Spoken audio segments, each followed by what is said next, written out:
So, okay, this is the big point in Zizek's theory of ideology. So what is his huge contribution to a theory of ideology? It sounds really simple, but it's huge.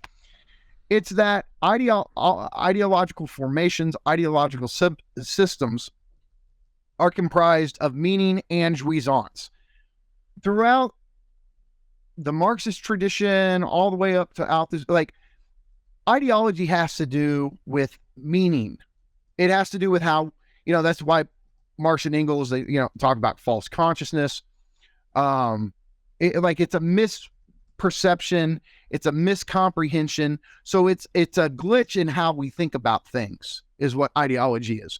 But for Zizek, there is a form of meaning obviously involved in ideology. Like, he's not saying that ideology is purely jouissance. It's that ideology is meaning, but also jouissance, and that's what the thinkers of ideology have never seen, is how jouissance is actually essential to the functioning of ideology, which is why the book is The Sublime Object of Ideology, which I told you the alternate titles could have been The Jouissance of Ideology or The Real of Ideology.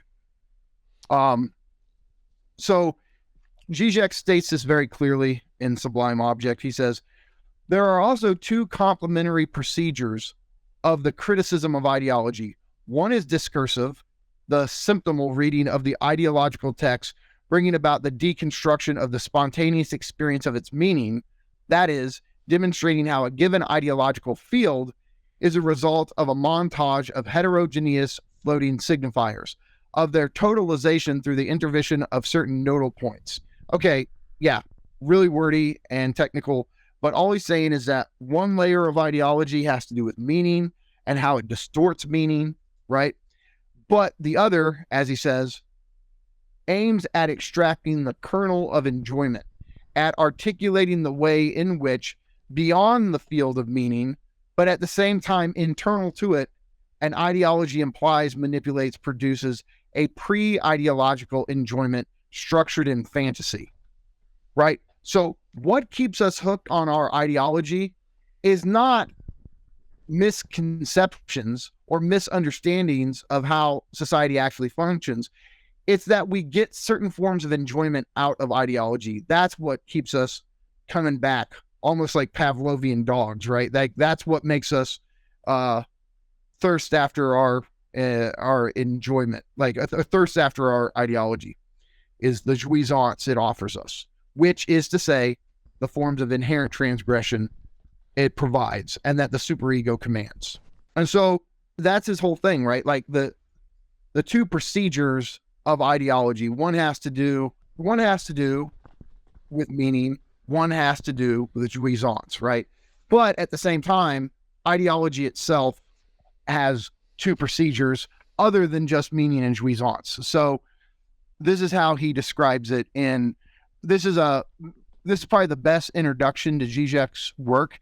It's a book. Nobody seems to read this book, but it's called Conversations with Zizek. It's just a series of interviews with him. I cannot recommend it enough. It is so clear, and he covers so much theoretical ground, and it's almost like the interviewer, he's able to kind of corral Zizek to stay on topic in a way that he doesn't always do in his books. So in a way that no interviewers ever do when they have the opportunity. Yeah, like it's really good. Let me say a thing really quick. Let me get upset really quick, okay? Like, look, okay, if you've gone into like the old European graduate school lectures that Zizek gives, like you can see him like dealing with concepts, just doing theory. Almost anywhere else you see him, he's going to be kind of memeing, and he's still doing theory to some degree, but it's like, I mean, when we met him, he showed up. I mean, we saw him coming a mile away. He had a pack of his boys around him. And he comes walking up, and then we were like in the thick of it. We were part of it as well. And the guy is just literally nonstop. The guy does not have an off button unless he's listening to a speaker, which, he does very politely. But when it's his turn, he goes and he's telling jokes. He's talking about history. So I mean, it's pretty much jokes and historical anecdotes. That's the main thing. But he brings in Lacanian concepts and Hegelian concepts all the time. All right. Okay. But when people have him on their fucking podcasts, they don't get into the theory because they don't do all this reading. And if they do all this reading, they don't have all the background knowledge that you were talking about at the beginning of this. So all I'm saying is, like, my bucket list thing, someday I, more than anything, would just love to see Mikey and ŽIŽEK or Slavoj have a chance to actually just talk concepts for a while, and I'd kill to see it. Well, like I say, I mean, I feel, profoundly lucky just to get to do that with Todd on a regular basis. But yeah, I mean, it would be a dream of mine to get to interview Slavoj, because, I don't really care about his takes on like geopolitics or anything like that. I just want to pick his brain on pure Lacanian theory. I mean, of course, Hegel too, but I like, out of the two, like, I'm more interested in the Lacanian stuff, which somebody easily go, well, they're inseparable for him. I know. I'm more focused on the Lacanian concepts. And so, yeah, it'd be really fucking cool to get to pick his brain on them. Okay. So here's the deal. Like, what ideology does is it also generates a sublime object.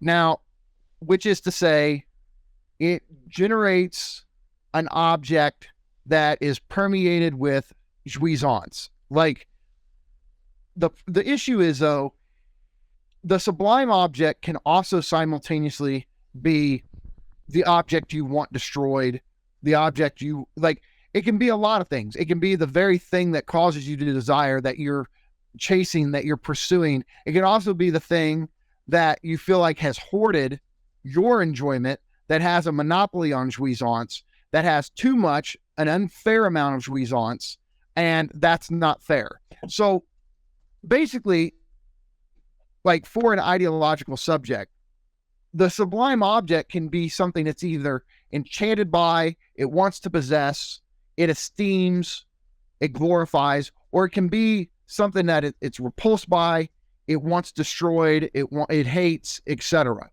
And it depends on how the field of meaning is organized, right? Like, sublime objects are generated through how the ideological field of meaning is situated.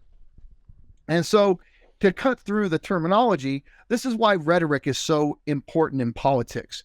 Because what rhetoric does, without knowing it, is it basically suggests what the libidinal dynamics of a society are, right?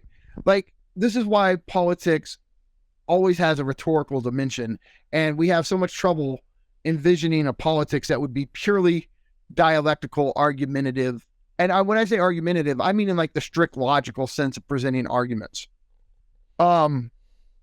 We can't really envision that, because what rhetoric does is it establishes libidinal coordinates. And it's like, it's either saying this is what we have to do to have full enjoyment, or these people over here, they've come in and fucked shit up and they took our enjoyment from us. And so different forms of politics are going to be based around the rhetorical ways those forms of politics generate sublime objects. This is basically Todd's thesis in his new book. He's talking about that you're going to have a radically different type of society if leftist enjoyment prevails in it, opposed to a society where rightist enjoyment prevails. They're going to have radically different structures to them. And so I want to read this quote. This is dense, but we'll get through it. He says in Sublime Object, this is on page 192, he says, "The real is something that cannot be negated, a positive inner datum which is insensitive to negation, cannot be caught in the dialectics of negativity. But we must add at once that it is so because the real itself, in its positivity, is nothing but an embodiment of a certain void, lack, radical negativity. It cannot be negated because it already in itself, in its positivity, nothing more but an embodiment of a pure negativity, emptiness. That is why the real object is a sublime, which is just an embodiment of the lack in the other in the symbolic order. The sublime object is an object which cannot be approached too closely. If we get too near it, it loses its sublime features and becomes an ordinary, vulgar object. It can persist only in an interspace, in the intermediate state, viewed from a certain perspective, half seen. If we want to see it in the light of day, it changes into an everyday object. It dissipates itself precisely because in itself, it is nothing at all. Now, obviously complicated, but his point is that when a certain object, a certain person, for example, is elevated to this sublime position, right? This sublime status, it's simply just because of how that person gets positioned within your frame of reference, right? Like there's nothing, like the person that you have strong sexual desire for, there's nothing in and of that person that is sublime. You're putting the sublimity there based on how, like, the specific traits you have come to desire sexually throughout the course of your development, right? Like, there's nothing intrinsically sublime about anything. What makes it sublime is how it fits into our frame of perception. And so that's how you can talk a sublime object into being. That's really, is that not seduction? Like you make something desirable that wasn't desirable simply through how you talk about it, right? And so the whole point is that the sublime object is an ordinary object that we basically project objet into, which is, again, it's a nothing. That's why he's so big on emphasizing that the sublime object is a nothing, but it's also a positivity. And that's where this gets tricky, but it's a positivity precisely because its real causal effectivity in our lives is undeniable. Like it organizes our lives, our personal lives. It organizes our social lives. It is the nothing that has more positive effects than most positive things. And so that's the trick of ideology, is that ideology, through how it totalizes society, how it rhetorically describes society, generates a sublime object outside of society that itself defines the society. And again, I know that is even wordy in how I just said it, but the whole point is that no objects are sublime in themselves. It's ideology itself that produces sublime objects. And it's sublime objects that also reproduce ideological systems. And what's a sublime object? And what's a sublime object? Yeah, right. I know. So here's the point, right? Let's take the classic example. There's nothing intrinsically, overtly libidinal or phantasmatic about Jewish people. It's how Hitler and the Nazis talked about Jews that made it like they had this excessive supplement inside them. They have stolen all of the Germans' enjoyment and they're hoarding it, right? And now the Germans are suffering. They've taken a loss because the Jews have this excessive dimension to them, this excessive relationship in relation to enjoyment. It's all concocted. It's not real. Jews don't have any special relationship to jouissance, more so than anybody else. But they get fixed in the sublime position, the position of excessive enjoyment, based on how they were talked about. Now, when we get into like I'll just call it the semiotics of ideology, but when we get into talking about the master signifier and the quilting point, this is like the Lacanian Žižekian theory of language or signification, right? And the whole point is that it's through how we organize our meaning that certain groups, people, or objects get positioned in the sublime position. Now, on a personal level, the sublime object can be, again, I've told you, it can be the thing you feel like has stolen your enjoyment and is hoarding it. And so it's like this repulsive thing you want to destroy, or it can be the thing that you're lusting after, that if you could just get it, it would fill you in, right? So like somebody like, a consumer could just, oh, if I could just have that one car, everything, like my life would be so awesome, right? Like they keep living the consumer life and going through the motions on the phantasmatic hope of attaining some sublime object that's out of reach. Okay. So that's the trick, is that the sublime object can be something you want to possess, or it can be something you want to see destroyed.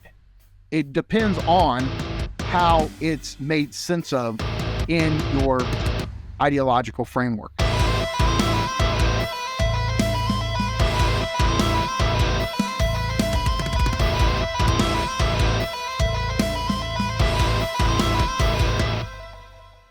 In an attempt to bring in new people to the world of philosophy and theory while building on relationships already established, we are doing a countrywide tour of the United States this fall. What's up, guys? It's Ann and Are we Dave. coming to a city or town near you? Do you think there is a venue or audience in your local region that would be interested in a lecture or facilitated discussion about existentialism, critiques of therapism, PMC ideology, self-help, introduction to philosophy, or the time-energy critique of any of those things? This speaking and discussion facilitation tour will include the Pacific Northwest in mid-August, the Kansas City, Missouri area late August or early September, Philadelphia at the beginning of October, and really we're going to be all over the area there, hopefully, so get in contact with us if you think that we should come visit your state. Phoenix, Arizona, mid-October, and SoCal, especially San Diego, late October. I say especially San Diego because we already have our guide for the San Diego region.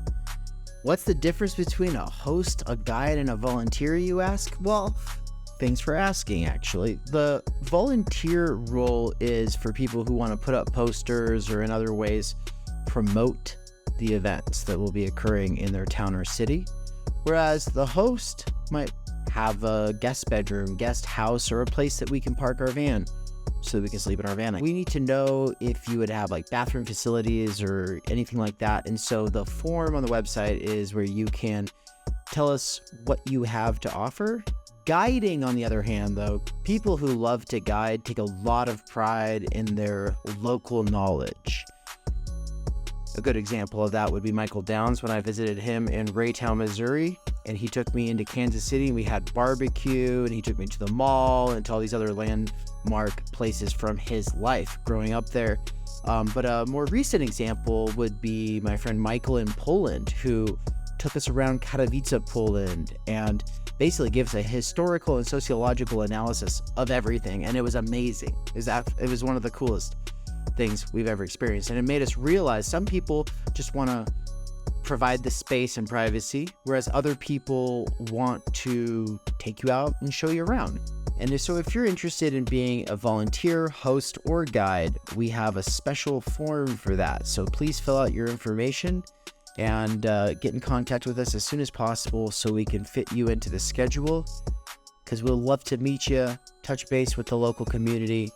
And if you don't think anyone else in your area is interested in the things that you're interested in, if you don't think anyone else is into this stuff, well, we might be able to surprise you. When I saw that poster, Boulder art in Boise, fucking Idaho, are you kidding me? It was virtually an answer to an unspoken prayer, It really was. And I just couldn't believe that somebody was interested in the things that I was interested in, that I had been interested in for years and had kind of given up on in futility. I'd labored in solitude for so long. I had no one to talk to about it, no one to bounce ideas off. this tour is going to bring together a lot of people who want to be based in text with the people they're in conversation with. And yeah, I think it's going to be a fantastic year. The only other thing that I want to say is that Michael Downs' first book is going to be published by Theory Underground really soon here. I've got another book coming out really soon here. These books will be spread throughout the United States on this tour.